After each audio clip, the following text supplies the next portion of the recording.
Live from Ljubljana, Slovenia, and the world, this is the Igor Zabel Award 2020 International Conference, under the banner, The Entire World as Our World. The International Conference, organized by Igor Zabel Association for Culture and Theory, in collaboration with Moderna Galerija Ljubljana, reconsiders the universal during the era of global capitalism and pandemic, and aims to rethink our common future and the presence of art in the entire world that is not yet our world. The speakers, TJ Demos, Boris Groys, Ruang Rupa, Apollonia Šušteršič, Alberto Toscano, and Alenka Zupančič. We are live, so tune in at award.igorzabel.org.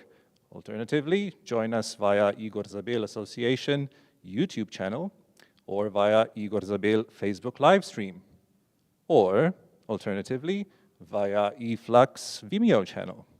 That's at e-flux.com/live. Or switch them all on and have a TVOD. You'll have the chance to participate in the conversation via comments, questions, etc. Oh, and do not forget to sign in. The conference theme. The conference reconsiders the questions that concern both human society and the entire planet, thus all of nature, and are in this sense universal. The time of the coronavirus pandemic has accumulated and more clearly exposed various crises. The environmental crises, the migrant crises, and crises of public systems, especially of healthcare, education, and culture, which all have a common denominator: global capitalism. Times of crises, typically exploited by those who use them to make a profit, give birth to authoritarian regimes and lead to increased violations in universal human rights and the rights of nature.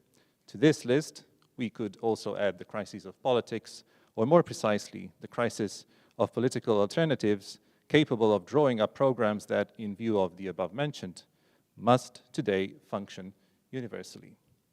More on the conference and the conference theme, Zdenka Badovinac of Moderna Galerija Ljubljana and Urška Jurman of Igor Zabel Association. Zdenka, take it away. Hello. It's a great pleasure and honor to welcome our online audience for the first time at this kind of conference. And of course, in the first place, our speakers. The theme of our conference is something that is very unpopular at contemporary art conferences. It is about the universality. Today we speak more about the particularities, about the localities, about the situated. But maybe this is exactly the reason why it's worth to revisit the question of universality.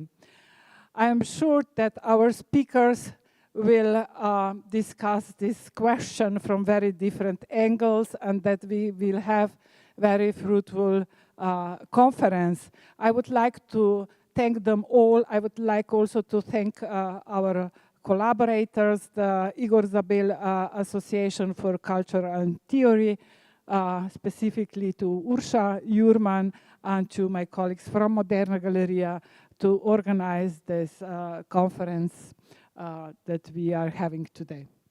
Thank you, Zdenka.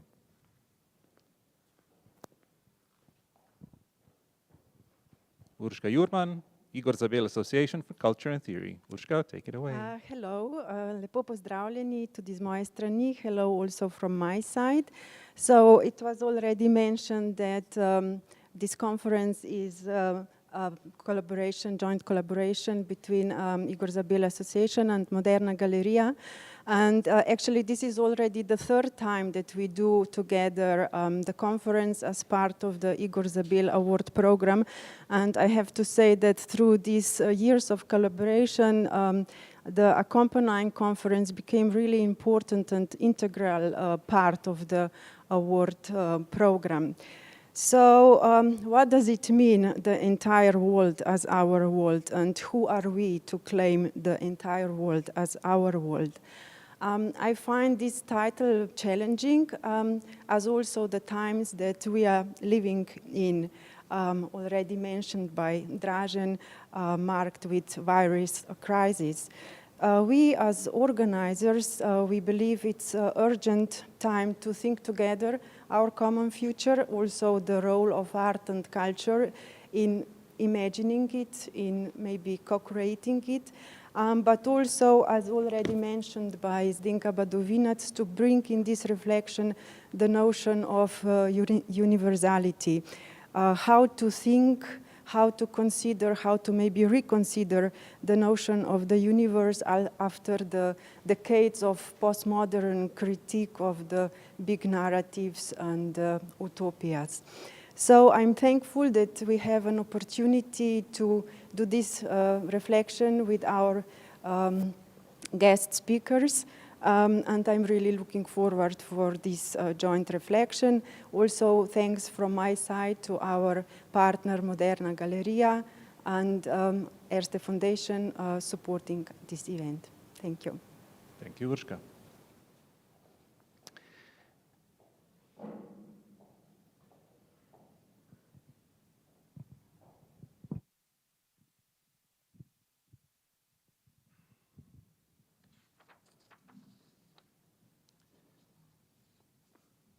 So, the program of day one. This is the premise. This is the promise. How art today imagines universalism and how it represents the all-encompassing forces, such as the force of global capitalism. Alenka Zupančič, The Art of Surprise, Boris Groys, The Universal Subject of Care, Hospital and Museum, Two Institutions of Care, and Alberto Toscano, Quantities of the Past, Photography in the Aftermath of Capital. A reminder, we are live, so tune in at award.igorzabel.org. Alternatively, join us via Igor Zabel YouTube channel or via Igor Zabel Facebook live stream, or alternatively, via eFlux Vimeo channel. Or switch them all on and have a TVOD. Oh, and do sign in, as we'll keep an eye on your comments, questions, etc. Alenka Zupančič, The Art of Surprise. Our first speaker needs no introduction. Now, there's a formula, if there is one. And yet, if we are to break the cycle of the eternal present, the everlasting now or nowness, open up or leave it up to posteriority or futurity, an introduction is in order. Slovenian philosopher and social theorist Alenka Zupančič works as research advisor at the Institute of Philosophy of the Scientific Research Center of the Slovenian Academy of Sciences. She's also a visiting professor at the European Graduate School in Switzerland. She's particularly known for her work on the intersection of philosophy and psychoanalysis, and is the author of numerous articles and books, including The Shortest Shadow, Nietzsche's Philosophy of the Two, MIT Press, 2003. The Odd One In, on Comedy, MIT Press, 2008. Why Psychoanalysis, 3 Interventions, NSU Press, 2008. Ethics of the Real, Kant and Lacan, Verso, 2012. And most recently, What is Sex? MIT Press, 2017. Alenka, take it away. Thank you very much for this invitation, for giving me the opportunity to be here today and to present some of my thoughts on the subject that is the subject of this particular conference. I have to say perhaps at the beginning that the title of my talk is a bit misleading. Perhaps I will come to the question of the surprise towards the end, but I will focus on and start out from more particularly from this question of what does it mean, or how can we talk about the universal through this figure of the world as a figure, as a possible figure of the universal. So let me just begin so as not to eat up other people's time. So first, I think we could say that some crises always have a way of opening up the question of universality, but not necessarily in the same way. So for example, nuclear crisis in the 60s has produced the idea of a whole or entire world, and it has produced it through the image of its possible instantaneous disappearance. This is an argument made by Maurice Blanchot in a formidable text with the title "Apocalypse is Disappointing," namely that the threat of the bomb and its potential of destruction kind of made appear for the first time the idea of a whole of the world. As the whole precisely, that can be lost, that can disappear forever. We can lose it all. And the point is that the idea of the whole, or of all that can be lost, only appears through this negation. It only constitutes a whole, a totality, in this perspective of being potentially lost. In other words, there is no already existing totality, no whole of the world, which could eventually be lost in an atomic apocalypse. It is only the perspective of this loss that constitutes it or makes it appear as a whole, as a totality, as an entire world. And it is only this impending loss that gives us the idea of the whole, which is precisely why this whole or this entire thing remains abstract in the Hegelian meaning of the term. So if the threat of the bomb awoke us to a possible dimension of universal, which however remains an abstract universal, then suggests Blanchot, the imperative that follows from this threat is not simply, now let's do all in our power to prevent the catastrophe before it is too late, but rather let's first actually build this totality, this unity, this community, this freedom that we are all about to lose through the bomb. So the true choice, you can see how it is kind of in a very interesting way displayed. The true choice is not between losing it all and doing something to prevent this loss, but between losing it all and creating first what we are about to lose, if we are going to lose it. So generally speaking, I think, for instance, ecological crisis can be put also in this category, although its temporality is different. It's not this kind of instantaneous loss. It may take time, but there is this image of the planet, of the entire world, which will disappear through this crisis. And perhaps even more generally speaking, one could argue that most of the time, when we think of the world as totality, as a totality, we think of it in terms of its disappearing precisely, of its disintegrating, of its falling apart. It is only in this movement that we kind of perceive the totality or the wholeness, as if the prospect of its disappearance constituted the only palpable contours of the world. Now, the way in which the current pandemic introduces the dimension of universality of the entire world, as well as of its disintegration, is slightly different, I think. So the virus is spread across the entire world, affecting it from within.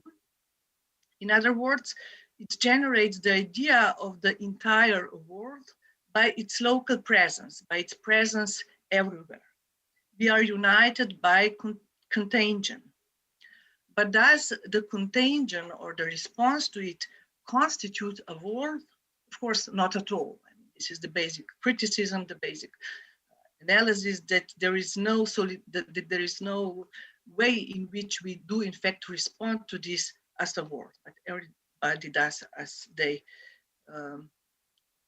decide. So in its very move of uniting us, pandemic also highlights, expands, reinforces the already existing divisions, differences, social, anthropological, cultural, political. We all know this. Which is to say that the perspective of we are all struggling with it, with the virus, does not necessarily produce any meaningful all. We all are doing this, but can have, and indeed has, the opposite effects of turning everybody against everybody and to reinforce the divides even more and more so as we go along. But not only does the virus and the measures taken by the authorities affect us differently in many countries, the virus also functions as an active and extremely strong ideological factor of dissent, combined with strong political stances at stakes. This virus is strangely political. It combines with politics in a rather unprecedented way. Just take the recent American elections and the whole political divide affecting the modality of how people voted, with the votes by mail being mostly democratic, because democratic-leaning voters are more likely to believe in the virus and its dangers. We've seen the rather spectacular reversal that this has produced at some point in the counting of votes and the predictable conspiracy theories that followed.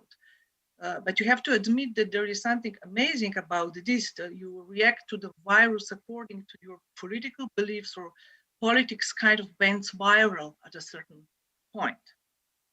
So listening to different discussions and arguments today, one often has the impression that quite literally we are not living in the same world. This divide is stronger than just the usual postmodern proliferation of differences and interests that we got used to and that resist any kind of common cause or goal. This kind of non-existence of the entire world is getting replaced by mostly something like two entire worlds, or perhaps more, but like by several entire worlds that exclude each other. It is either this or that. These are words that do not communicate because, I don't know, they even get different news feeds, different set of really basic reference. They really constitute words apart from each other. It is not just different people believing different things. So perhaps as a matter of fact, more than about there being no world in the strong meaning of this word, we have to think and worry about the speed and the manner in which entire worlds are being constructed right now, partly in response to how the supposedly organic link between the liberal democracy and capitalism is disintegrating fast in the West. Because I think that this link, as awful as it is, did generate a certain reality of the entire world, which is now disintegrating. There is a world that is going away. So we do not live simply in a wordless world. I think we are rapidly getting our world. The struggle today is not simply the struggle for the universal, but at least as much for the question, what kind of universal? The alternative is not simply between a world and no world. So let me just briefly explain what I mean here. Of course, we are all critical of global capitalism and of the state to which it brought the world, precisely. And one often talks of globalization as a false universal.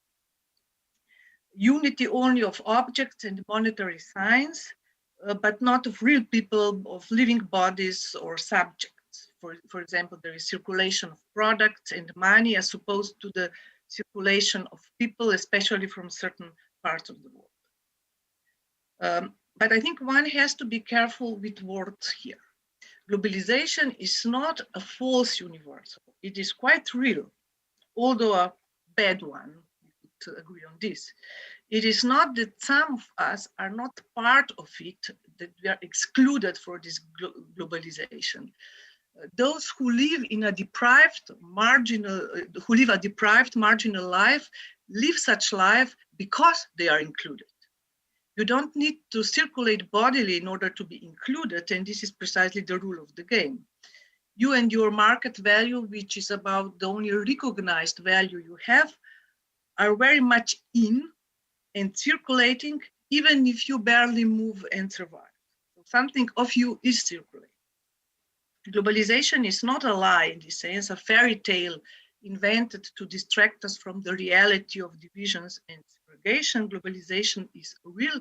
It is as real as segregation and aggravation of social differences because they are related. They advance hand in hand. These divisions and segregations exist through globalization and, of course, with its help. In other words, it is the form and content of unity, of the social bond, of the universal, that determines the form and content of division and segregation. We are divided because of the way in which we are united or linked. And this is what I meant before by saying that we should resist certain ways of being united. It is not simply that we are not at all united or linked, even if we do feel in fact isolated, but this isolation is already an effect of a certain kind of linkage. In other words, it is not that as real human beings we are left out. Not we are very much in, yet we are in with everything about us which can be commodified. And of course, there are things in human bodies, in human subjectivity that can be commodified. I don't know, starting with our labor force up to our creativity and so on. If we are exploited, we are in. So that one would be tempted to say perhaps that the actual problem is how to get really excluded. But this, I think, is also already happening whether we want it or not. Namely that more and more people are simply totally out, not even worth of exploiting. I think we have actually reached even this kind of stage. And which indicates precisely that this system or this unity, this universal is falling apart. And the pandemic is accelerating this, not only the pandemic, but also pandemic is accelerating this. And also new kinds of universals are being formed as we speak. New words or new kind of entire world. So it is a very strong political moment right now. And I think the message here probably should be that we have to be very careful precisely in what kind of universal will determine our divisions, our differences in the future. This is the question, not only that there will be a universal, but what would be the very basis of this universal. Okay, I've spoken a lot in this general sense, and I would like to conclude with some remarks that address more particularly the question of art and its relationship to the universal, or also to some extent to politics, very briefly and kind of stenographically, but so here it is. So obviously art does not exist in an independent sphere and has been itself very much included in globalization, the market. Also there is such thing as the art world, at least one is told so. So it has been pulled in also in this world by the imperative or necessity to be reflective and critical of the social circumstances in which it exists, in which it is produced, or simply critical of the world. And I would say even more so it was put in this because, or became political, because politics itself became kind of apolitical or depoliticized. So there was this moment in which art in its very sensibility has taken over a certain task. But of course, we probably also agree that art is not politics, or more precisely, it cannot simply be a replacement of politics. So perhaps on some level, I would say that art has something perhaps in common with love. Namely that on the one hand, it is very much, to put it this way, of this world. of its contradictions. It grows out of its contradictions, its antagonisms, its passions, its beauty, its cruelty, its desires, its instincts, as well as out of the material and ideological coordinates of the world order that govern our everyday life, the most banal aspects of our everyday life. But on the other hand, and at the same time, art is also kind of worldly persistence of something else, something that cannot be just found there in the world or found there independently of art or of love. So when I'm moved by a work of art, I'm not moved also not simply by the world of the artist. I don't think I'm moved because I enter the world of the artist. Rather, I'm moved because I discover something new, some new real, yet such that it only gets created precisely in this encounter. It's not simply already there. Encounters create things. Encounters create new things, which are not necessarily physical, but they have a material reality. And if encounters create things, we could perhaps say that good art creates encounters. It is out to create encounters, one would say. In this respect, it is like a kind of guided or generated love. I can read a poem in the familiar intimacy of my bedroom, but if the poem speaks to me, I'm out of my world. I'm in the world, so to say. Not simply in somebody else's world, although things often or sometimes stop there, that there is just the two. Know that when I would just make a brief philosophical digression here, when speaking about humor as the last form of art, which is a kind of triumph of subjectivity at the end of romantic art, Hegel made this very important observation, namely that humorous or this subjective art is not about a witty subject, making jokes about various things or treating humorously various things. Whatever the material that is being treated, let's say, with humor, this material is not its subject matter. It is not what is on display in humorist art. What is on display in it is the humor, the wittiness itself. That is to say, the subject who creates it. Subject does not simply joke about things. Subject is the joke, says Hegel. So this was in 1826, and obviously a lot has happened since. But I think it would be possible to argue that art, so contemporary art, precisely in its achieved freedom from all external prescriptions as to its content and form, has remained kind of stuck at this subjective dimension. Whatever is out on display cannot be but the subject itself, the artist in this sense.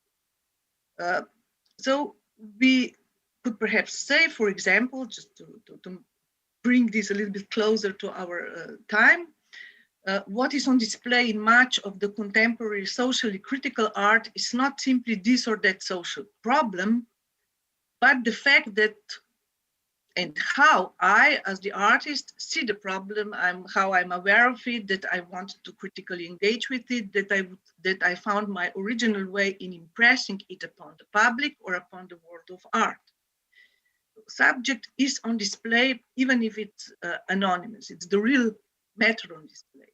And of course, this is not at all meant as a remark about, I don't know, artist narcissism or egocentrism or something like this about artist psychology. It is a remark on structure, on objective configuration being structured in this subjective way, precisely because it is not in no way determined by the content or prescription of some content that would qualify art as art.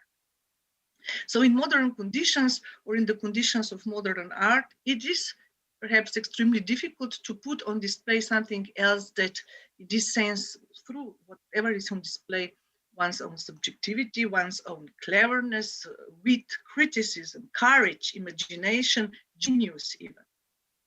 see the genius. It's difficult, I would say, not to be objective instead of subjective, but rather to create an object. Create a new object out of this subjective force, which is art. A new object, not just some. The world is full of things, of gadgets, and so on, but it is not full of objects. I think we probably need more objects in this sense. I would even add more partial objects, but this would take us too far away from my purpose today. Object is neither a gadget nor a thing. What is an object? I think it's also not, like philosophically, it's not exactly the opposite of the subject. It is more like objectification of a strong subjective relation or tie that has some kind of autonomous object-like existence. But perhaps objectification is still not the best term, since there is an important difference between objectification in the sense precisely of commodification and the creation of an object. We could perhaps say that objectification freezes some subjective moment or experience and transmits it to us, like in the unfamous example of the canned laughter. You know, we kind of get this object laughter and it affects us. It kind of is transmitted to us. Whereas creation of a new object aims not so much at transmission and contagion, but as it aims at an encounter and its consequences, the encounter in the sense that I mentioned earlier. So this object at stake is a fiction. You could say it's a fiction, yet a fiction in the sense in which Lacan said that truth has the structure of fiction. It's not simply something, an illusion. So I would simply conclude in this.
Or as I call it, the intervention of the real, if there is any.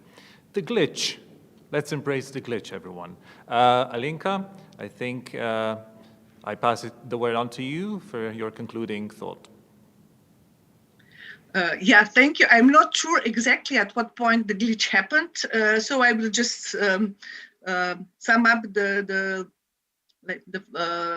past minutes of my talk, from the point where I insisted on the importance of there be a creation of an object. Perhaps this is what caused the glitch in the first place. So that there are lots of gadgets and things in the world, but that perhaps we need more objects, and that the object is not something opposed to the subject, but more like an objective existence, object-like existence of a strong subjective relation. And I also emphasize that there is a difference between simply objectification and the creation of an object. Objectification kind of freezes some subjective investment or moment or experience, and then transmits it further to us, like canned laughter, for instance. We have this fact experience transmitted. Whereas creation of a new object aims not so much at this kind of immediate transmission, contagion. We even say that laughter is contagious, as it aims at an encounter, at what it produces and its consequences. So the object at stake could be a fiction or is a fiction, yet a fiction in the sense in which Lacan said that truth has the structure of fiction. So this does not simply pull us in the world directly, but this kind of encounter first produces an effect of a startled surprise, which only alerts us for the reality of a world or possibly other kind of world. So art is not there simply to satisfy our cultural needs. It is there to make us discover the world or something about it for the first time. Okay, I hope this went through, and I will now conclude. Indeed it did. Thank you, Alenka, for your illuminating talk. And stick around, stick around. Discussion later. Next up, Boris Groys, the universal subject of care, hospital, and museum, two institutions of care. Art critic, media theorist, curator, and philosopher, Boris Groys is currently professor of Russian and Slavic studies at New York University and professor of philosophy and art theory at the European Graduate School in Switzerland. Groys's work focuses on the avant-garde as well as contemporary art and art theory. His curatorial projects include the Russian Pavilion at the Venice Biennial 2011 and his work as co-curator of the Shanghai Biennial 2012. He also curated the 8th Triennial of Contemporary Art, U3, Beyond the Globe, at Moderna Galerija, Ljubljana 2016. His books include History Becomes Form, Moscow Conceptualism, MIT Press 2010, An Introduction to Anti-Philosophy, Verso 2012, Under Suspicion, The Phenomenology of Media, Columbia University Press 2012, On the New, Verso 2014, In the Flow, Verso 2016, and Russian Cosmism, MIT Press 2018. Boris, take it away.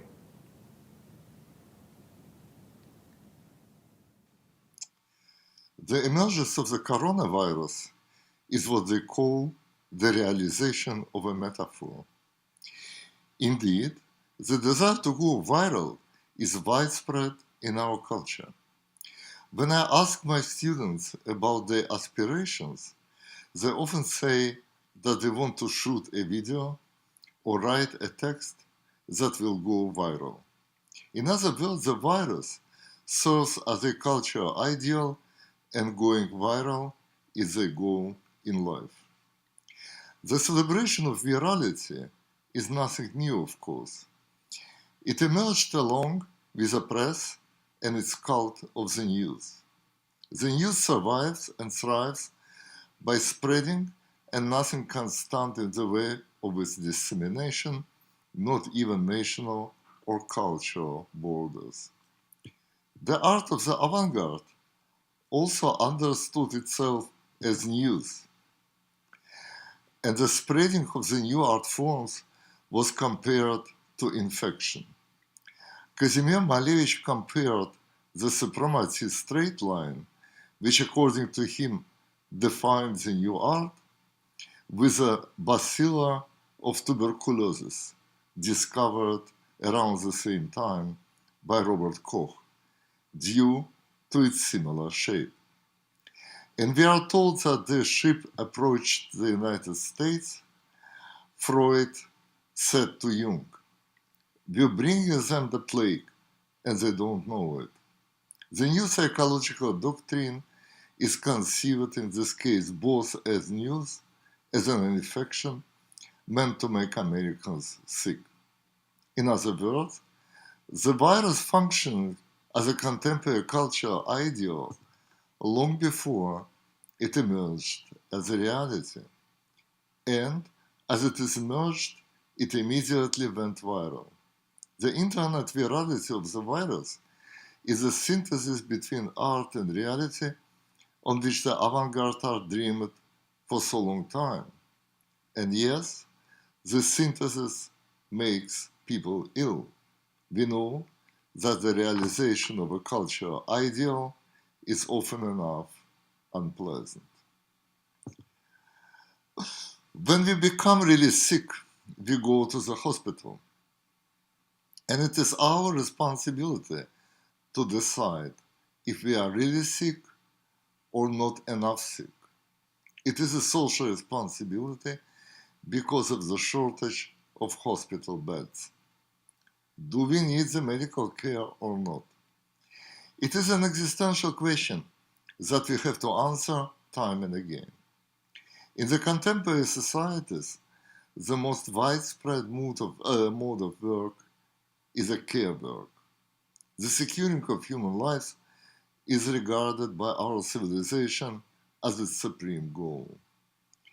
In this sense, the medicine took place of religion and the hospital of the church. The physicians overtook the role of the priests because they are supposed to know our bodies better than we do, as the priests pretended to know our souls better as we did.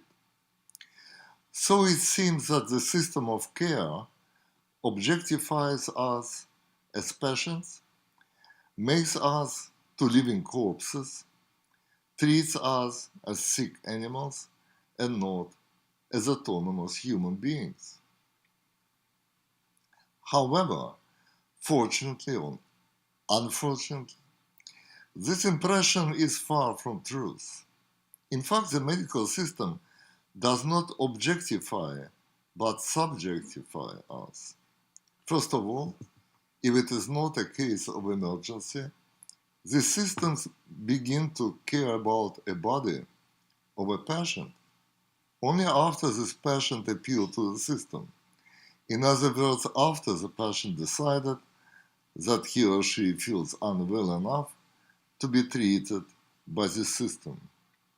The patients are not objectified. They are all subjects of self-objectification.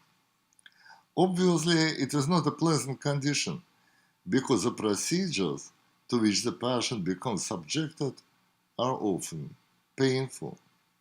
That is why the system permanently appeals to the patients to remain reasonable.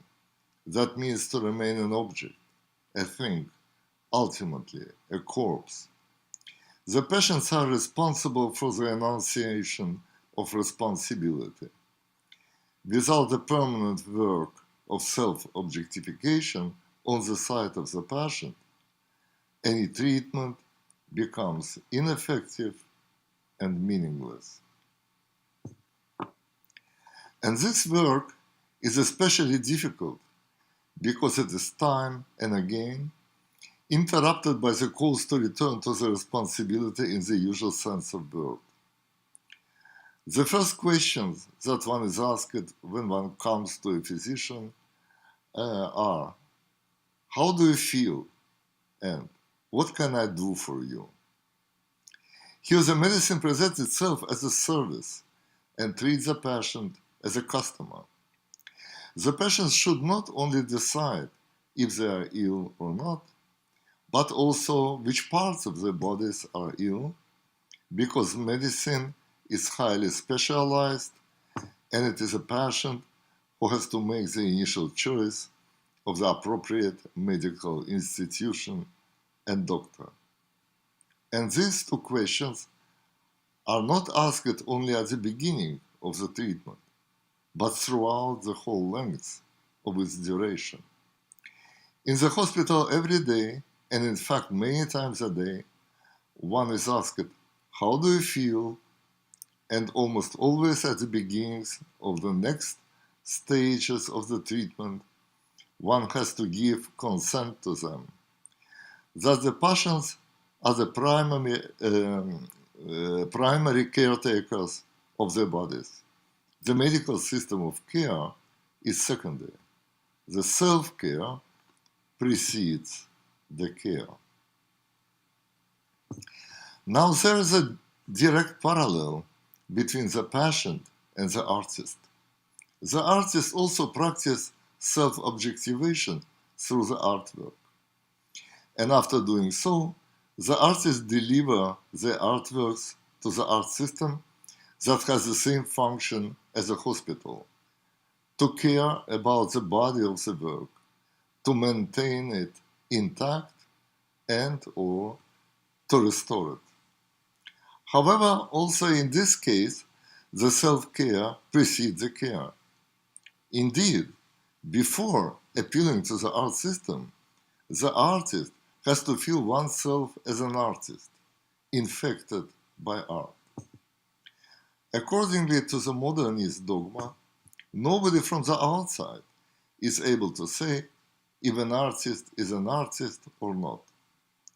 To be treated as an artist, the artist has to decide to be the artist, to feel themselves as artists. And of course, this treatment is also painful, because the artist is judged and evaluated all the time like a patient in a hospital, and the process of this evaluation in its results are not always pleasant. Beyond that, the artist is permanently confronted with all possible practical questions concerning his or her own placement in the system of art care. Should the artist go to this or that gallery, sell to this or that collector, choose this or that direction for one's own artistic practice to find an appropriate place in the art institutions? It seems that these questions presuppose a certain degree of mimicry, understood as conformism. But it's not the case. In his book on mimicry, Méduse et Compagnie, Roger Caillois argues against the widespread opinion that the mimicry is the ability of the organism to become visually integrated in its surrounding. However, Caillois wants to prove that there are, so to say, non-conformist forms of mimicry. He shows that some insects present themselves as bigger and more dangerous than they actually are, with the goal to frighten the possible aggressors. One can read this book as a parody of the surrealist movement, the members of which try to present themselves as more dangerous than they actually were. But in fact, Caillois presents here a much more general theory of artistic practice as self-protection. The creativity is not an eruption of the internal energy and will to power, but rather a skillful imitation of such an eruption that protects the weak physical body that is hidden behind it. The artwork is a social camouflage that protects us from the destructive gaze and actions of the others. The decision to use this protection is an individual decision. Here again, we have to do with self-care preceding the care through the art institutions. Now, our present topic is a universality. If we speak about universality, we have to speak about the universal subject. Can a subject be a universal subject? The subject is constituted by requirements that are addressed to it. The universal subject of the Christian tradition was constituted by the universal requirement to fear God and fulfill His will. Today, we think that the subject is primarily not a soul but a body, and the bodies are always specific, particular, male or female, white and black, etc. These bodies have different identities, different desires, and different positions in the social whole, and thus the society requires different things from their subject. However, there is a universal requirement concerning all the bodies: they should be healthy, because their health is a general precondition for the ability to fulfill all the other requirements. This universal requirement constitutes a universal subject. It is a subject of self-care that is responsible for the protection of its two bodies, natural and artistic ones. Thank you, Boris, for that insightful talk. Rounding off our trifecta is Alberto Toscano, Quantities of the Past, Photography in the Aftermath of Capital. Reader in critical theory and co-director of the Center for Philosophy and Critical Theory at Goldsmiths, University of London. Alberto Toscano has been a member of the editorial board for the journal Historical Materialism, Research in Critical Marxist Theory since 2004, and is series editor of the Italian list for Seagull Books. He is the author of The Theatre of Production, Palgrave Macmillan, 2006, Fanaticism on the Uses of an Idea, Verso 2010, second edition 2017, and co-author of the Cartographies of the Absolute, Zero Books, 2015. Toscano, also a translator of Negri, Badiou, and others, has published widely on critical theory, politics, and culture. Alberto, take it away.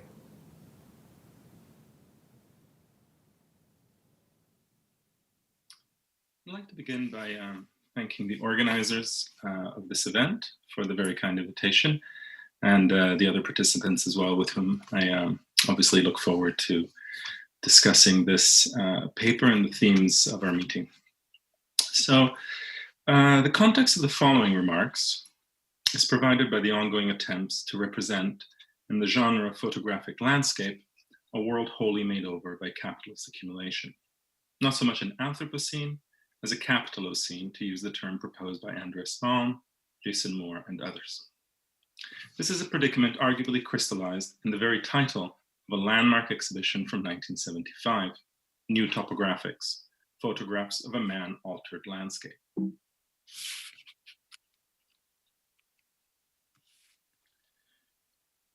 This show, bringing together a photographic series by Louis Baltz, Robert Adams, Joe Deal, and others, continues to inform a photographic vocabulary that tries to picture humanity's footprint in the terrains, the built forms, the logistical infrastructures, the energy complexes, and the sheer waste, which simply are the landscape of an increasingly urbanized species.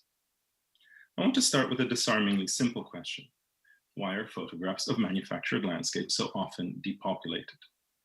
This question takes us towards a particular inflection today as the already popular genre of the vacated cityscape, with its roots deep into fantasies of annihilation, rehearsed in speculative fiction, from M.P. Shields' The Purple Cloud and Guido Monselli's Dissipatio H.G.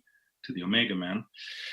This fantasy goes mainstream in pandemic lockdown conditions, arguably to screen out the far more disturbing imaginings of invisible viral circulation, or worse, of the intricate capital-determined disecologies of extraction and exploitation that have made us so vulnerable to spillover or zoonosis from bats, civets, camels, or what have you.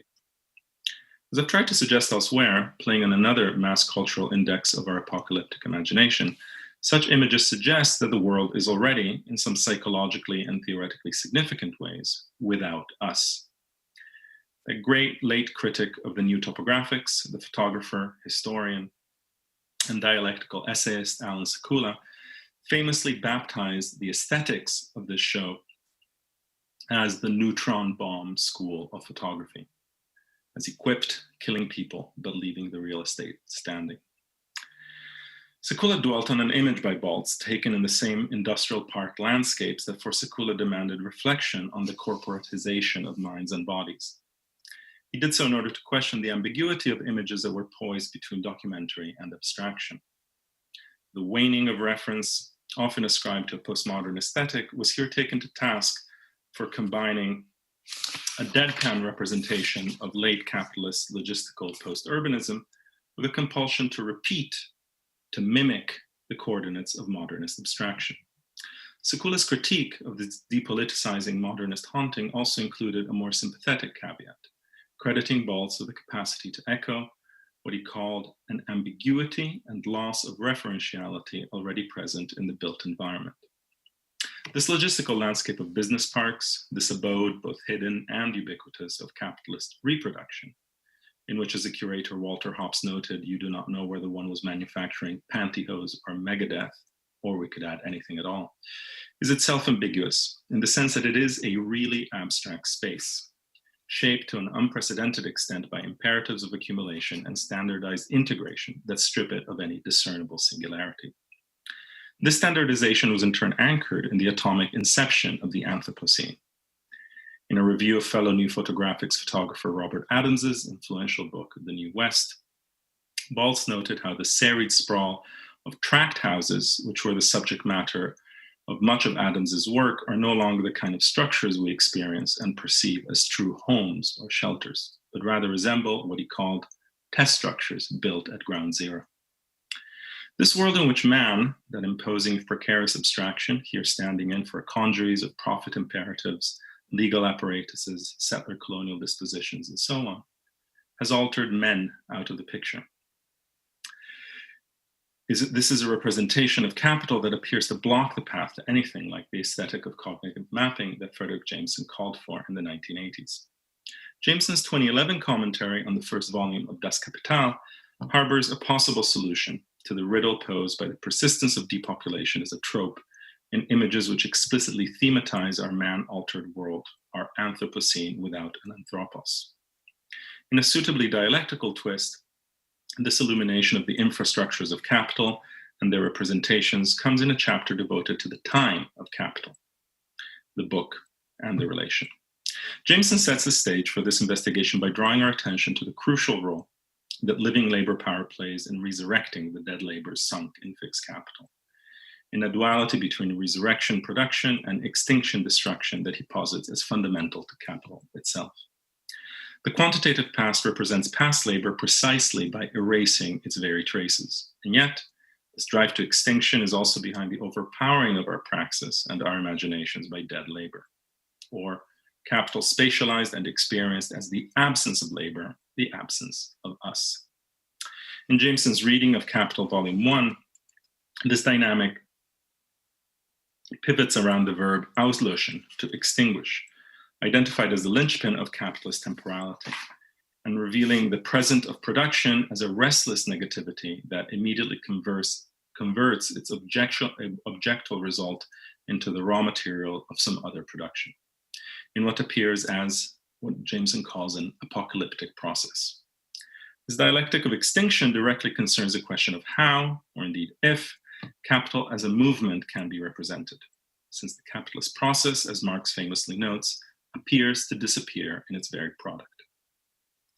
Stepping into the hidden abode itself, contrary to a widespread realist instinct that still perdures today, will not break the spell of this violently endless present. When products of past labor enter a new production process, as a means of production or processed raw materials, the fact that they are indeed products of past labor is, in Marx's pungent metaphor, I quote, as irrelevant as, in the case of the digestive system, the fact that the bread is a product of the previous labor of the farmer, the miller, and the baker.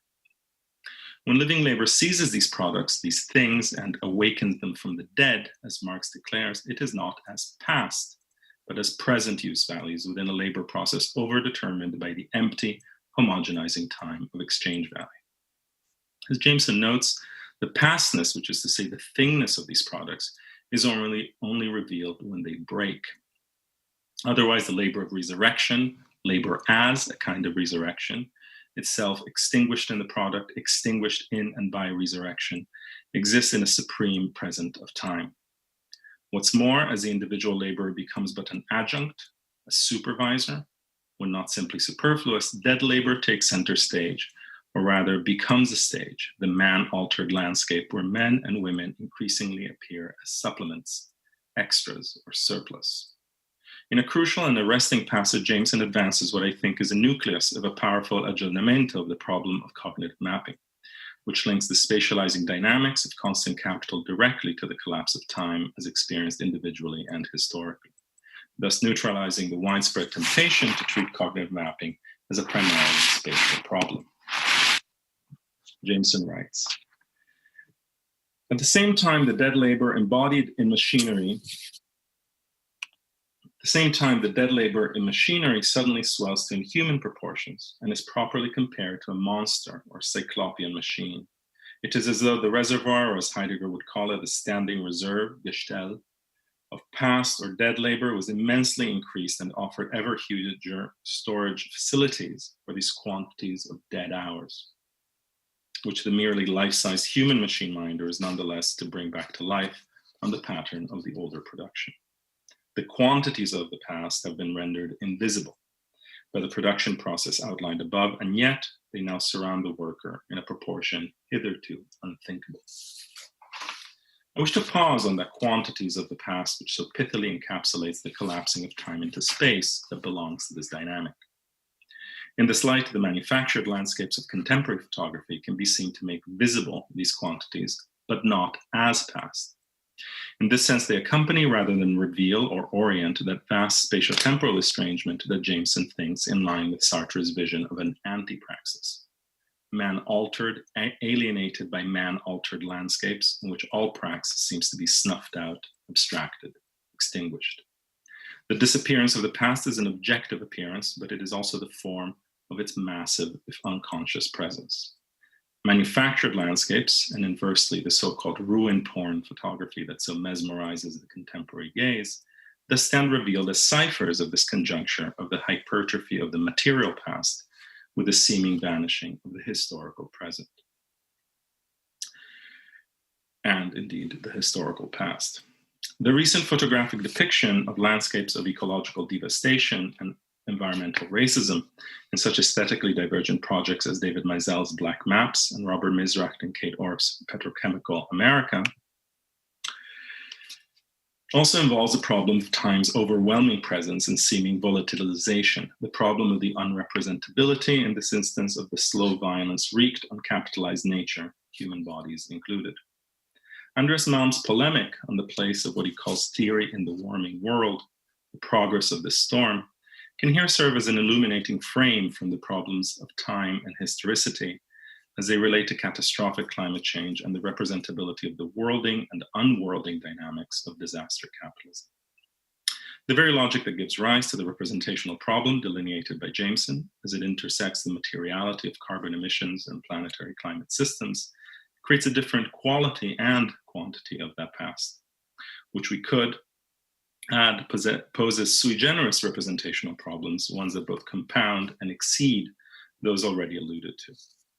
In a reflection that, from our vantage point, inevitably interrogates photographic representations' claims upon the instant, the event, or the present, Malm stresses that truly thinking through the science and politics of climate change involves facing up to the unsettling prospect that the urgency of our required response is grafted onto a material causality that makes every present crisis laden with a deep irreversibility of past actions.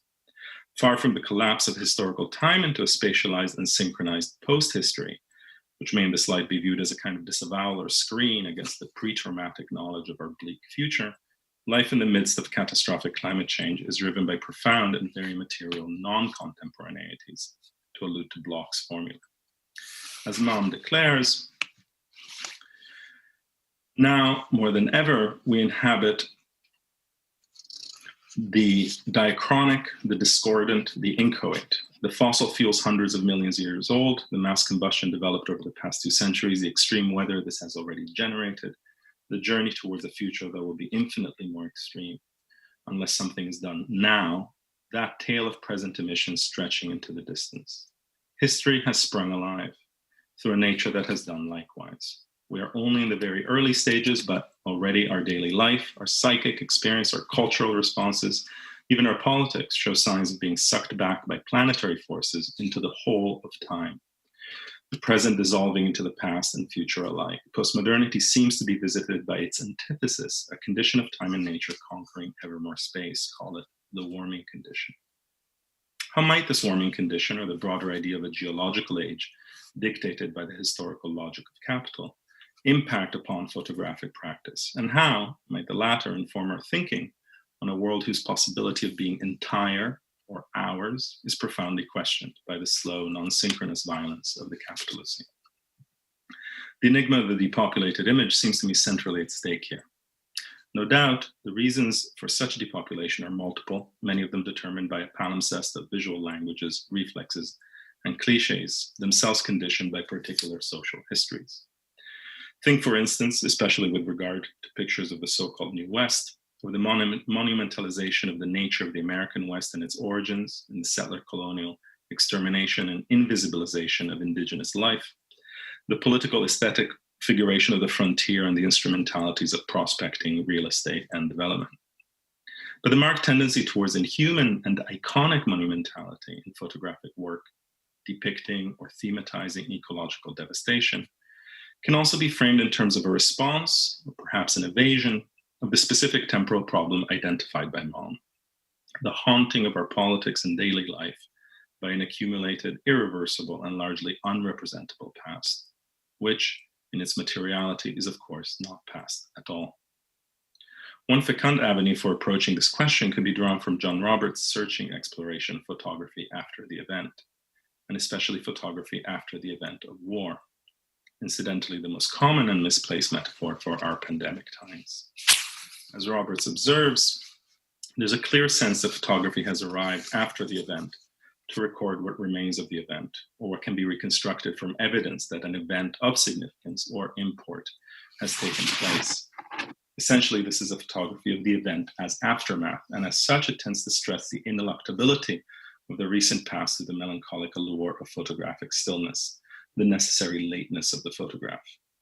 With the fading of a more militant photographic practice of photography's function as an act of interruption, displacement, interrogation, or rearticulation, to cite Roberts again, we now face a situation in which, as he says, the late photograph in its elegiac and mournful modes not only tends to remove the body from the picture, but also identifies the political allegorically with the ruin and the remnant. As I've tried to intimate, with reference to Jameson's reading of Capital, this occlusion or disappearance of the body and the temporal play of the exhilarating extinguishment of living labor and the titanic rise of dead labor is an element of the logic of capital that is particularly intensified under present conditions, and finds a potent, if elective, affinity with the pre-existing, and in some respects pre-capitalist, visual vocabularies, not least ones that, to borrow from Benjamin, allow us aesthetically to experience our own annihilation. The slow violence or catastrophe impermanence that marks out not just anthropogenic climate change on a planetary scale, but also relatively discrete phenomena like the draining of Owens Lake in California in David Mazel's photo work, ill fits an elegiac visual repertoire that treats the past as something that can be elevated, intimately or otherwise, to a kind of timelessness. An elegiac or an autopsy a la Mazel is only called for if the death is somehow final. This is perhaps a more comforting and classical scenario than the one which the warming world has thrown us into, a condition perhaps disturbingly more akin to the plot of the 1950s noir DOA, where a poisoned man dead on arrival tries to find out who murdered him in a lateness of a wholly different kind. Thank you very much. And thank you, Alberto, for your illuminating talk. Next up is the discussion, but before that, a reminder. We are live via Igor Zabel YouTube channel and via Igor Zabel Facebook live stream, as well as eFlux Vimeo channel. If you haven't TVOD'd yet, do sign in, and we'll pass on your comments, questions, etc. To the speakers. Now, contemporaneity is an elusive thing. So prior to the conference, I caught up with Boris for a quick Q&A. I removed myself into the vaults of Moderna galerija, so in case of any noise, any background noise, that must be the spirit of the avant-garde still roaming around.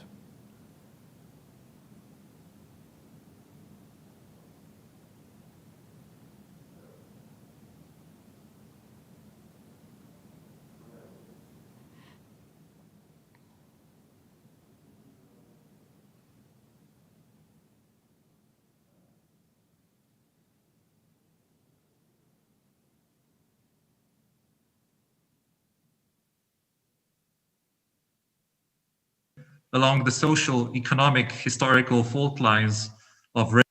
So I'll start with our Q&A. Boris, thank you for your insightful talk. To open our little Q&A session, here's a question. To elaborate or expand from biopolitics to necropolitics, how to elaborate or expand the universal care to those left out of or denied care or life even along the social, economic, historical fault lines of race, nation, class, gender, etc. From the right to care to the right to have the right to care. Oh, you know, my approach was, when I conceived this talk, not to look at the whole situation from the perspective of politics or management or administration, but from the standpoint of a patient. So not from a position of somebody who gives care, but from the position of somebody that takes, that is cared about, yeah, so to say. In this sense, if people are denied an access to care, then they have to fight for it, and they want it, then they have to fight for it. And obviously the people do it. And of course, we support, I mean, everybody has to support this fight. You also talked about self-care and to approach self-care from two sides. One is the emancipatory, empowering strategy of surviving, coping, struggling, along the lines of Audre Lorde. The other is, if self-care is care work or labor of the self, on the self, for the self, how to disentangle or emancipate self-care from the precarious conditions of the neoliberal entrepreneurial self, the entreprecariat, particularly in the art system or industry, where the political economy of the self as sign or brand produces high enriched value at the expense of precarity. Well, when we speak about neoliberal concept of the self, then I think self is understood as a will to power, basically, as a will to success, to money, to high position in the society. And self-care can take this form of care, of course. Self-care can take this form of trying to achieve a success in society we are living in.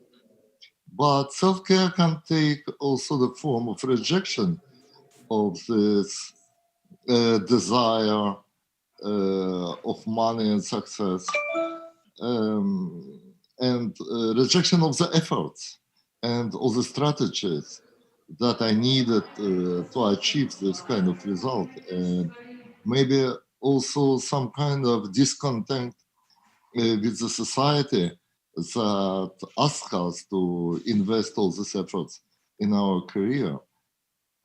So the self-care can take a form of avoiding these efforts, avoiding the strategy of success.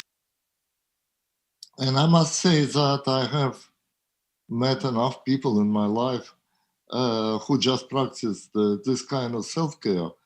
So this kind of a rejection of the will to power and will to success. So you talked about museums as institutions of care. And museums as institutions of care have social, economic, historical point of origin, I'd say, or original sin, colonial, imperial, capitalist extraction, exploitation. How to inscribe that into the contemporary museum of care? How to confront that through care to care, so that the museum can care, but also heal? Well, one often speaks about artwork as commodities, but they, of course, are not quite commodities in the usual sense of this word. Because, for example, if you buy a car, it is your car. even if you have stolen a car and you are not caught, it's your car. But there is also symbolic property on the work. For example, a painting of Cézanne is still a painting of Cézanne. It's not your painting, yeah, it's a painting of Cézanne. So you have a kind of double property in regard to the artworks. One property is a monetary property and the other one is a symbolic property. Now, if you look at our museums and the structure of the exhibitions there, I mean the museum, like, for example, I don't know, British Museum or Metropolitan Museum in New York, then you see that they are based on representation of individual cultures. So you look at the Egyptian space and then Assyrian space and the Greek space and so on and so on.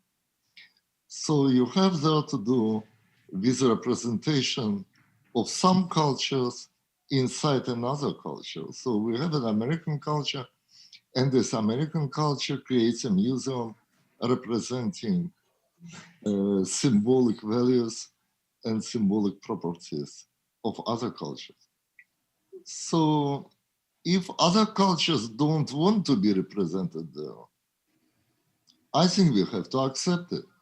So if they say, no, we don't want to be represented there, we want our symbolic property back. And that happens time and again, also with African countries, but also with, for example, India or also Greece, yeah, in some cases. And I think we can imagine a situation when France, yeah, will ask its art to be given back to France. I think that is totally okay. And if some cultures do not want to be represented inside the other culture, for this or that reason, yeah, there are many reasons, yeah, why they wouldn't not like it, then they have this right of self-care, yeah, so they have the right to care about their cultural heritage themselves. And so I would think that this politics of restitution, yeah, politics of giving cultural values back to the areas of origin, it's a very reasonable politics. I would support it. And to round off our short Q&A, you began with virality, and I will end with virality. If we conceive of art collectives and collectivization, cooperation and cooperatives as egalitarian, emancipatory strategies and practices, how do we make them spread across society, economy, history? How do we make them go viral? Well, it seems to me that concept of care and concept of egalitarian organization of community and of society are not maybe directly contradictory, but it is not, there is no easy way to mediate between them. Because, for example, if you are in a hospital, your relationship to your doctor is not egalitarian. Yeah, it is especially not egalitarian when you are when this doctor is a surgeon, and you get some anesthesia, and you're lying on the table, and you are operated. It is, of course, not an egalitarian relationship in general. The relationship of care is not egalitarian. It presupposes not only the supremacy of the doctor over your own understanding of your body, it also presumes the hierarchical organization of care with all these institutions, research centers, think tanks, ministries, and agencies that regulate this whole system. Without this system and without hierarchical organization of the system, the goal of care as universal care or social care is simply impossible to realize. That is one aspect of that. The other aspect of that is that if you create some kind of egalitarian substructure of our society, then, for example, some people inside the substructure can be healthy, some of them can be sick. If this association is totally egalitarian, all have the same rights and all have the same duties, but it creates an inequality. It creates an inequality because it creates an inequality between the healthy and the sick. So to compensate for this inequality, you have to introduce the inequality in rights and duties. The same discussion you have now in the United States in relationship to race, for example. Should we deal with all the citizens in an equal manner, or we should take in consideration the fact that if we do that, we overlook some factual inequalities, or even create these inequalities. And if it is so, then we should not deal with them in an equal manner. To restore real equality, we should introduce inequality in our laws and regulations. So the relationship between care and equality is a very complicated one. Actually, it was a goal of my text. The goal of my text was precisely to discuss the different and difficult relationship between the democratic liberal notion of equality and factuality of care, and factual inequalities that are created by illnesses, by age, and by many other factors that are not specific for this or that body, so female bodies and male bodies and black bodies and white bodies, but for the human bodies in general. So we have some kind of generalized problem in our relationship to the liberal democratic regime in its relationship to the care. And it's interesting that if we look at the United States, which is a liberal democratic country, then without any strong tradition of centralization, then what is obvious for us during this pandemic is the fact of the absence of the centralized hierarchical system of care, like it is in some, it does exist in some European countries with more hierarchical traditional structure of organization of society. And we have more deaths in the USA than we would have if such a centralized system of care would be there. So that raises some questions.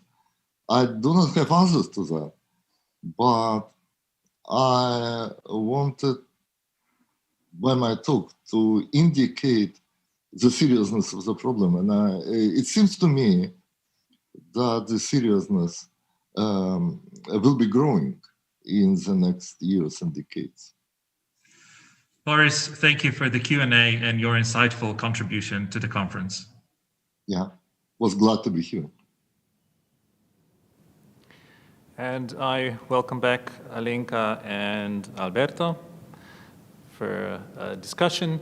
I invite you to, just jump in as interlocutors at any point, but maybe just to kick us off, I'll relate to the question for a million, Alenka. Now's your time to, shine and then just do a mic drop and then leave the stage of history. So going back to your key question. So what kind of universal? In the sense that if the universal structures all the differences and divisions and so on, so what kind of universal should we strive for now? Again, to relate to what I asked Boris along the fault lines of race, nation, class, gender, and so on. Can we situate or locate that universal? Yeah, I think it would be difficult. I mean, of course not, because this is the question is perhaps precisely of the kind of universal. It's not simply so now it's this or that. I don't know, one of the ways of thinking about it, and it came up in Boris's talk as well, is that we can think about the universal as a kind of responding to something. Not simply in this negative Nietzschean negative reaction where you just react, but to learn how to react creatively to some real that is there. And it is not a way of, the way we see today, most of the reaction to these serious crises that we have are done with a complete, I would say, lack of sensibility in the sense of being able to really respond to something, to think it through, to react to it in this, let's say, creative, whatever, inventive sense also of organizing. But most of the energy is just being, I don't know, directed via some kind of smokescreen efficiency or some kind of thing that doesn't really tarry with the thing that we are supposed to react to. And I think if we would a little bit learn more to listen to the real of what is there, that there could be a certain kind of universality. And I'm not talking, if we talk about universality, I don't think we should have this image that everything and everybody is in. Of course, this is not how it works, but it is nevertheless something that has this kind of a universal address and possibility, at least, of everybody to be part of it. So it is a certain kind of universal which is not which is created as we are responding to certain not only emergencies but also crises in this kind of a very serious existential sense, and that is not necessarily predetermined by all kinds of ideas and notions of the universal that we already have from theory, from philosophy, so there is something to be invented there. And this is perhaps precisely the difficulties. This is why it's impossible to say, okay, now we should use this universal. But of course, the important thing is not to lose sight of this kind of, not exactly imperative, the drive to the universal, almost this kind of a communal way of dealing with things, which should be and is imperative, and not just kind of giving in too quickly to what I described in my talk as these small but entire worlds appearing and excluding each other, not because, I mean, in this kind of emphatic sense. So this is why there is this kind of a dissonance, perhaps, a little bit between the idea of the universality and the idea of the world, which suggests more directly a certain kind of closure, nevertheless.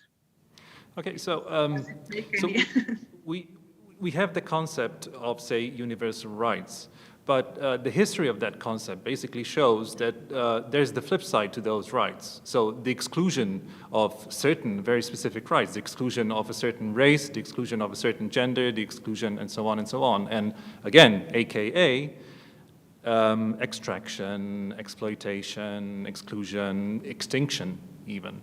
So I'm trying to think of the concept of universal through a radical imaginary. So when someone says universal, what could we imagine as such? Is it, and I'll just enumerate. So anti-racism, anti-patriarchy, anti-capitalism, ...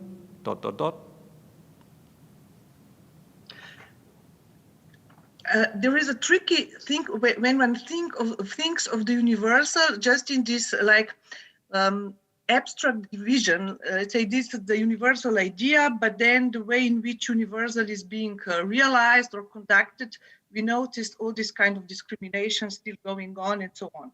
So there is one thing is the way in which, and this is what I tried to kind of emphasize with this reference to globalization, which is true universal. It's not simply a fiction, but there are universals which work in this way that they need to suppress something in order to close themselves or present themselves as universals. So that there is a certain repression or suppression that is actually could be a very integral part of the universality in a certain way of its in the way it operates.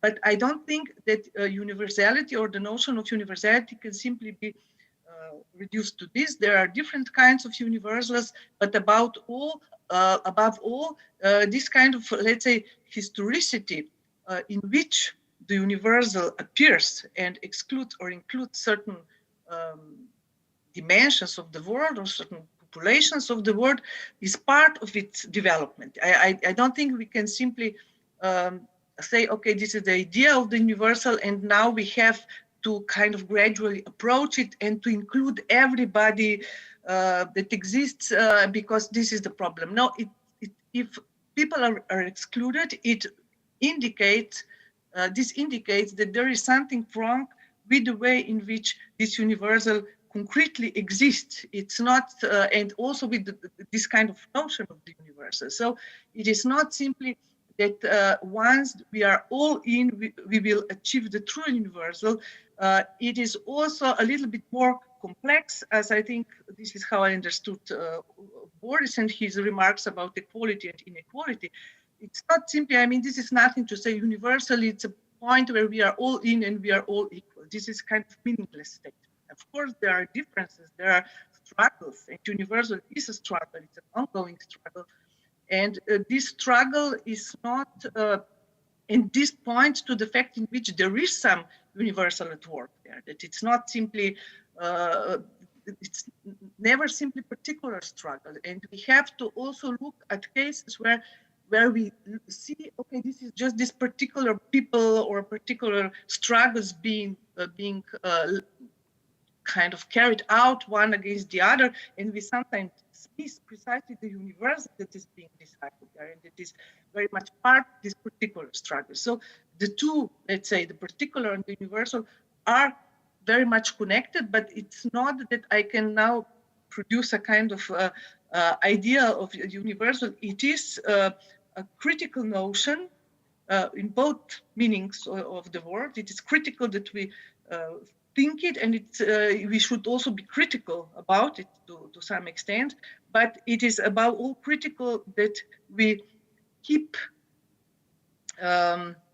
looking at the points where this universal, and these points are shifting, where this universal betrays some kind of course, symptomatic point.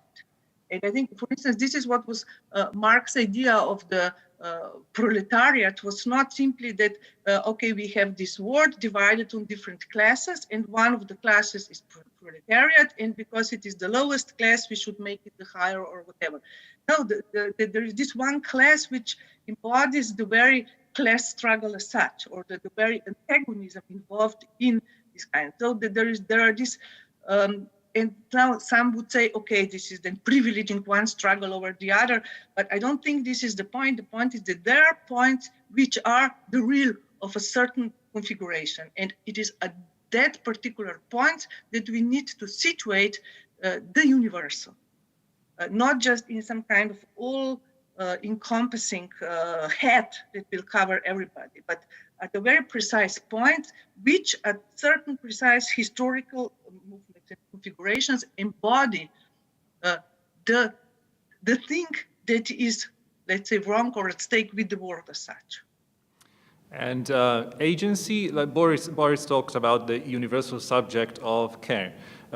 Could we name, for let that dares it speak its name. So could we name the universal subject as the other, as the subaltern, as the plus, the queer? I would first put the queer and then the plus, maybe. I think the way to thinking in terms of care is interesting because of the or precisely because of the present historic configuration, which not only because of the illness and everything that was, I mean, the pandemic and everything that was brought out in this situation, but also because of what we have been witnessing before in the sense of the care work becoming more and more the let's say precarious work, or the very point of the new proletariat, if you want. That there is this kind of, the care work, where the pure immigrants come to different countries, and mostly what they do is the care work. So we are not talking only about doctors and their care of the patient, but also this kind of care work that is considered to be kind of the lowest layer of social work, yet precisely the layer which is the absolutely imperative, or without which a society cannot exist. And this again was brought to light with an even more in a more auspicious way in this recent crisis. So I don't think that this precisely, if you just say these struggles combine, things happen from one day to another. This pandemic was completely, I mean, nobody, I think, predicted it. So what I said before, that we need to respond also to these things, is precisely, I don't know which subject will then name, if this happens, some kind of a more consequent shift. What will be the subject that will be the name of it? But it won't be just one of the, because it will, in this point, be able to actually incarnate this neuralgic point of the structure. So, okay. And care work is something that is very much emerging in this sense, but I'm not seeing a subject, a care worker subject as such. I mean, this is, it's more the question, do we already see something like this on the horizon, or is it not yet there in this way or shape or whatever? Okay, I don't know, perhaps Alberto has some. I guess this was my approach to these, like, the elephants in the room, like identitarian fragmentation and intersectionalism and so on. Slavoj Žižek pinpoints in Hegel, he pinpoints the universal subject as the peuple, like as the rebel. This is for his. And Alberto, to pass it on to you, in terms of radical imagination, in landscape photography that you were talking about, no subject. So the workers are dead labor, basically. They're completely gone. Is it easier to then radically imagine the apocalypse, as you said, like it's a post-event, it's an aftermath, than the subject or agency? I suppose a short answer would probably be yes. So to which we could add, of course, that some of the same genres and styles of landscape photography, of course, depict workers themselves as landscape, right? So if you take the photographs of someone like the Canadian photographer Edward Burtynsky, Burtynsky films landscapes of capital accumulation, of fixed capital, of dead labor, in a manner not entirely like the way that he photographs workers in factories. In fact, there's an interesting making of documentary indeed called Manufactured Landscapes of Burtynsky's work, and you can see him sort of meticulously directing Chinese workers in factories so that they can place themselves in these sort of symmetrical and visually striking forms. So I think that's one way that we could look at it. I suppose what I also wanted to allude to or address is really this gap between world understood in this experiential phenomenological sense, world as a condition, as a background, even as a kind of milieu, and then world as something that is imagined or indeed perhaps fantasized as being without us. So some of this came from just thinking about what might be the theoretical and aesthetic lessons to be drawn from this fascination, right? There was this show a little while ago about after the extinction indeed of human beings, or indeed of agency or of subjectivity, what would happen to build space, right? And it was called The World Without Us. And my sort of provocation, and that of course part of the nature of contemporary capital, which is also reflected in these forms of landscape photography, is that the world is already without us. And that was part of the reason to turn to some of these arguments you can find, for instance, in Jameson, about what this hypertrophy of fixed capital might be. So that's at least a starting point towards an answer, perhaps.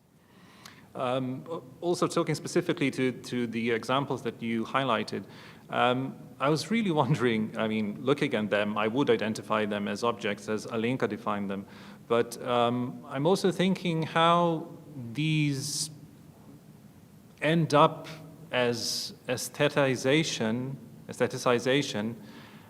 but not a political one, not as politicization in a sense. You mentioned ruin porn, and I see all of these images as like the best Instagrammable images there are, and we achieve a certain virality through that. We achieve a certain representation, but does the universal emerge out of that? How to resist or how to escape commodification of that aestheticization? I don't know if this is quite an answer to the problem that you raised, but I think one of the things that is interesting is that even though the genre of this man-altered landscape might be relatively homogeneous, in many ways, what it alludes to or what it indicates differs quite radically, right? So one of the things that is interesting about the so-called ruin porn, what is it drawn towards, right? So it's drawn towards places like Detroit. In some cases, it's drawn towards the industrial sites of former socialist republics and states. It's drawn towards a kind of nostalgic or traumatic memory of industrialization and to a kind of spectral presence of work. It also, which I think then maybe goes back to the point raised in Boris Groys's talk and in your questions, it also is based on the rendering invisible in a way of all of these forms of labor and indeed of proletarianization, and which are not strictly kind of industrial. So I think it's that on that aspect, it's linked to this general, I think, screen memory, nostalgia that mistakes, to go back to something that Alenka was just talking about, mistakes the idea of the proletariat with a very fixed, historically specific notion of the industrial working class, which is then, of course, what allowed certain depictions of agency, like Trump's stage set of coal miners and forgotten man and all of that business to be talked about. But then the same genre can also be used in a quite different way, like Instagrammable way, I suppose, also, but in this whole fascination with the empty spaces of the cityscapes of our urban isolation. And I was quite struck, I think I mentioned it in the paper, by the fact that when this genre of photographs was put forward in the 1970s, one of the things I was obviously referring to was just a sort of material and social reality of mass suburbanization in the States. But behind that imaginary was the imaginary or the fantasy of the so-called ground zero, right, of the test sites.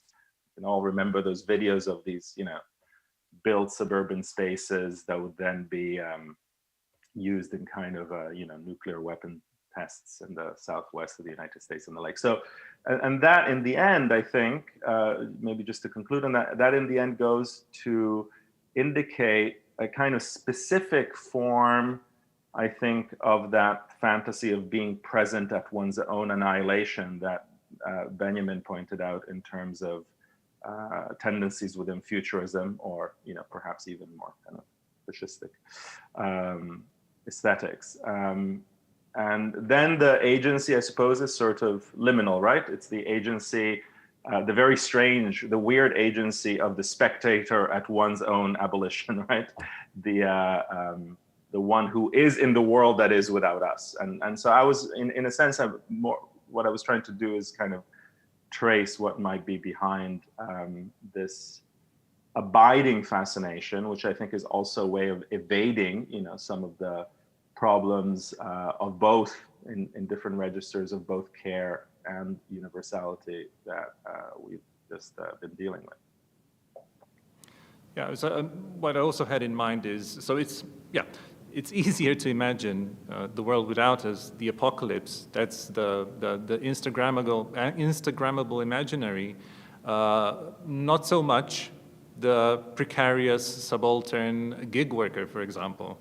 I just recently saw an exhibition at Kunsthaus Bethanien, and where they dealt with platform capitalism. You had all of these subaltern gig workers who don't even know of the existence of other like them, and all the imagery was, of course, the very, very simple, stripped, never Instagrammable, so to speak, shots capturing their subaltern lives.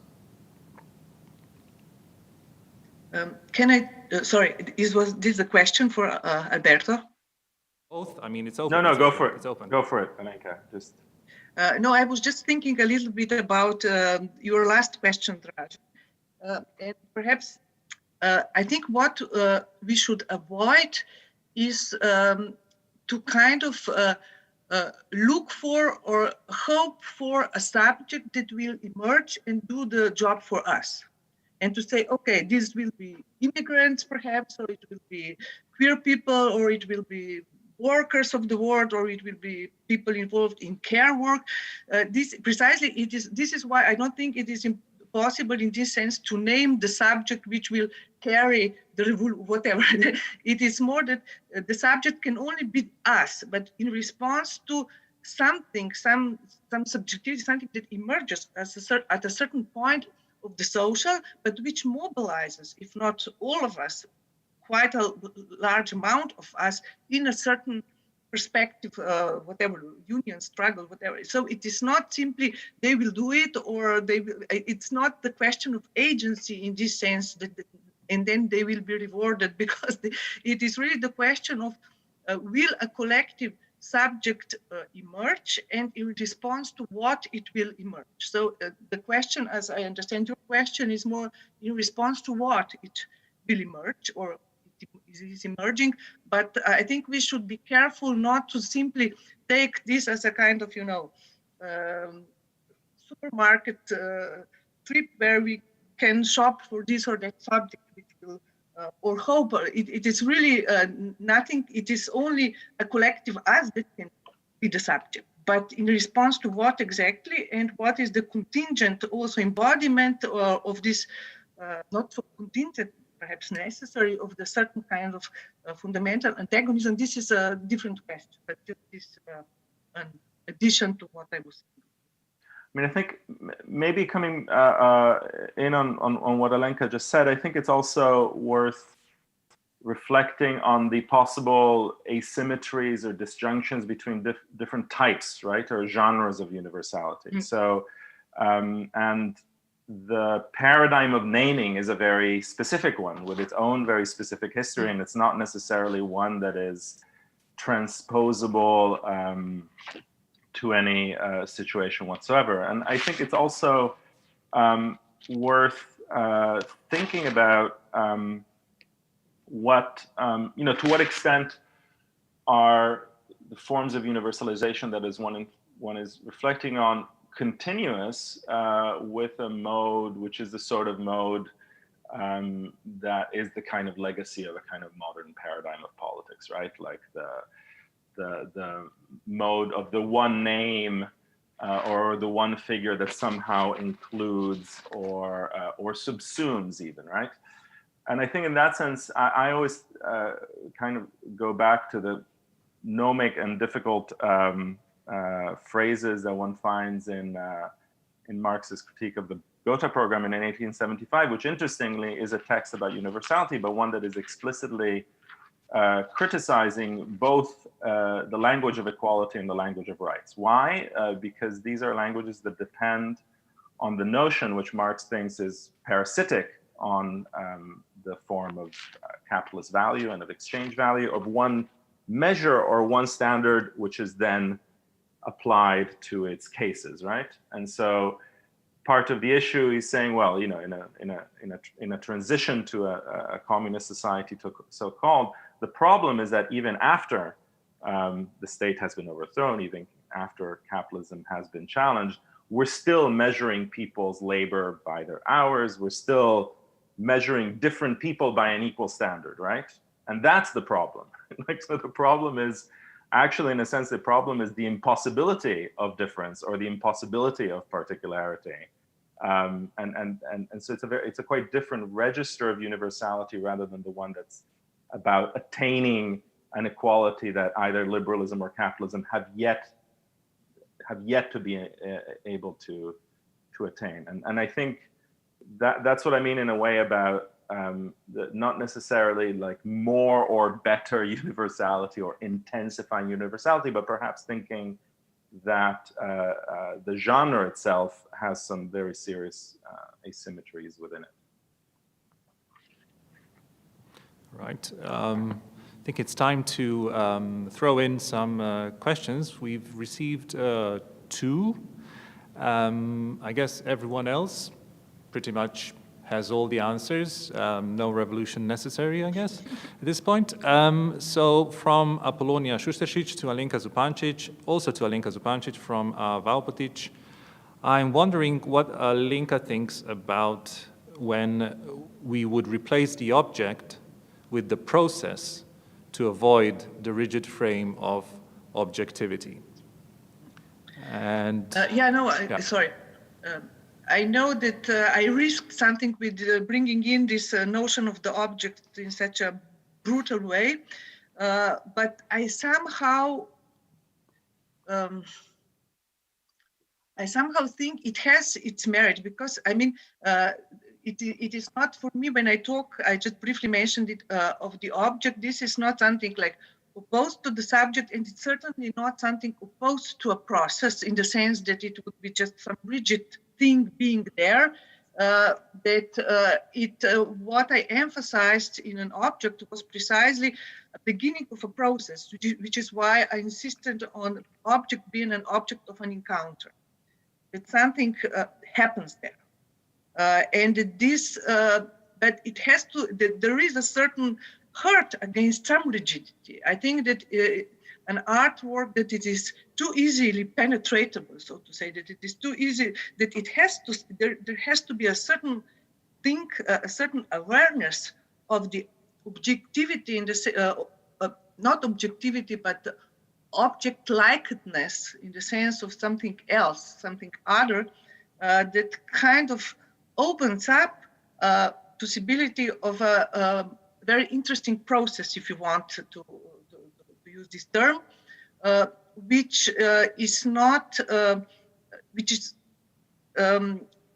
as I put it, a kind of creation of something new, of some new reality. So it's this is why I think that the object, and obviously I'm here very biased by the usage of the term object in the kind of Lacanian terminological environment, where the object is precisely not an object, it's not this much, it is precisely something third, some kind of spectral dimension outside of this kind of mirroring of subjectivity and objectivity, which kind of cracks open precisely this kind of binary or duality of the relationship to the other, to others, and so on. Something third through which we could perhaps unite, through which we could think we can all be part of.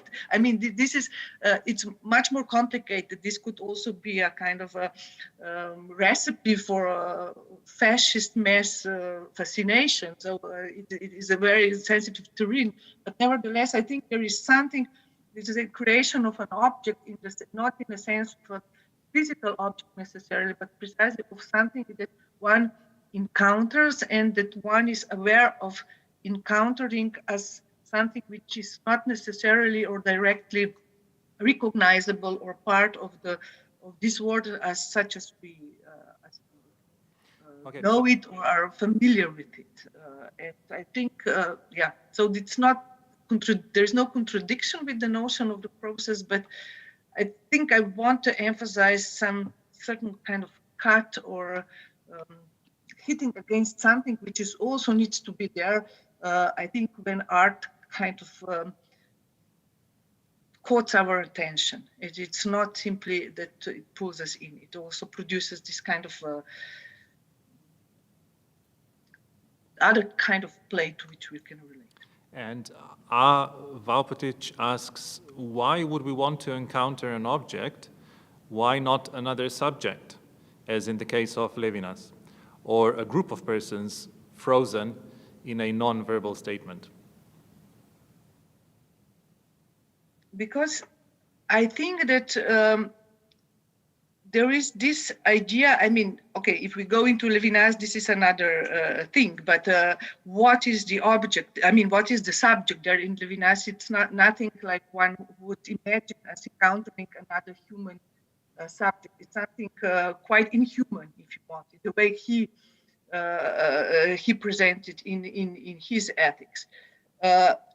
My idea here is simply that there is no direct or immediate relationship between subjects, and that we should not, that it's not even something that we should strive for and say, okay, because we cannot relate immediately and directly, we are alienated, we only communicate through objects. So if we could just kind of reconquer some kind of immediate communication or relationship, then this would be better. I think that this is not the case simply because as the recent developments in whatever brain science technology shows, this kind of direct encounter of another subjectivity could be something quite horrific and not necessarily productive in any good sense. So I think some kind of objective, object-like, not objective in the sense of being closer to truth, but the object-like dimension of it's always part of the relationship between subject, and it is very important what this object is and how it works. So it's not simply not that it, of course we meet other subjects. This is why, I mean, the whole development there was, what is this object? I say it's a kind of objectification of a certain subjective relationship or subjective force of art. It is the other subject, it's the artist, if you want. It's the subjectivity reflecting or creating something. But nevertheless, the fact that I can only encounter this subjectivity in this form of this singular object is, I think, important. And it opens up a horizon precisely of universality in the sense that it does not simply make me or enclose me in the space where I would be face to face simply to this other, but opens up the space to other others or other subjects that can relate to this same object, which is not the case if I just decide to kind of go directly for the other subject. I don't know if this. Alberto, would you elaborate on the object as process, or maybe even situate or contextualize representation within that? That's a rather vast or slippery question. Yeah, which I'm not really sure. I'm not really sure how to address. I'm not even sure that that's a. I mean, partly because of the fact that the object is not just the object for a subject in the sense that Alenka already elaborated. To what extent this juxtaposition between process and object is a fruitful one, I'm not so sure. I have my, as a kind of whatever you want to call it, lapsed recovering Deleuzian, I have my own suspicions about these juxtapositions of that in some sense put the object on the side of a pernicious rigidity and then process on the side of a creative flow. I think that is a tendency one should probably resist, right? Yeah, that's all. I mean, I sort of, I like, I mean, the way Alenka formulates this object, in my encounters with whatever's on in art spaces today, basically I have a fundamental issue when this object doesn't emerge, and it can be like a process. So I simply read into the concept, and then the art is in front of me as a process or as an object, but it's like a direct relation. It's simply, this is what it's about. And now this is how it's simply carried out. It's just like an illustration, like a representation of, in a very, very, very narrow sense. So the humorous spirit, if it, emerges within the artwork as an object of history, or this is where an encounter also emerges, and in a Ranserian kind of way, a short circuit of all of these regimes, and an epicenter starts, shaking things up within the world. Maybe not the entire world, but within my world. Did that make any sense? Yeah, I mean, this is then. I don't think we will go into this more general discussion that there are very different sorts of art and art objects that are out, and there is also a kind of explicit tendency precisely to refuse any kind of object and to engage in all kinds of other things. But yeah, what you mentioned, but I don't think this is any kind of illustrious way in which art is done. I think this is usually the bad way in which it is done. If you just have this kind of conceptual explanation, what this is all about, and then you see something there that more or less corresponds to this, I don't think there is any kind of, I mean, this is my opinion at least, serious creation or event going on there. It is a certain, but okay, I mean, I'm not an art theorist. It's just that there is, one reacts to things, and obviously one can react to things that one see in different ways. But nevertheless, I think one can say that there are things and works of arts that make lots of people react in a way that is a proof of something being there. Right, Alenka and Alberto, thank you very much for your illuminating, insightful talks and for the discussion. Stick around tomorrow. This is a time where, I dive into the program of day 2. Let me just tell you, this is the premise, this is the promise on the relation between the particular and concrete and the universal in the field of contemporary art, with Apollonia Šuštaršić becoming local, Ade Darmovan of Ruang Rupa, and T.J. Demos, Radical Futurisms, Worlds After the End of the World, Insurgent Universality, Solidarity, and Worlds to Come. Še kratek vložek v slovenščini. Vsi prispevki, ki so danes v angleščini, bodo na voljo na spletnih straneh oziroma omrežjih organizatorjev v januarju 2021. Right, so thank you again to all. This has been day 1 of the Igor Zabel Award 2020 International Conference under the banner The Entire World as Our World. A big thank you to our speakers again. Thank you for watching in front of the screens, participating with comments and questions. Whether it's the entire world or our world, whether it's the entire world as our world, the world is not enough. See you tomorrow.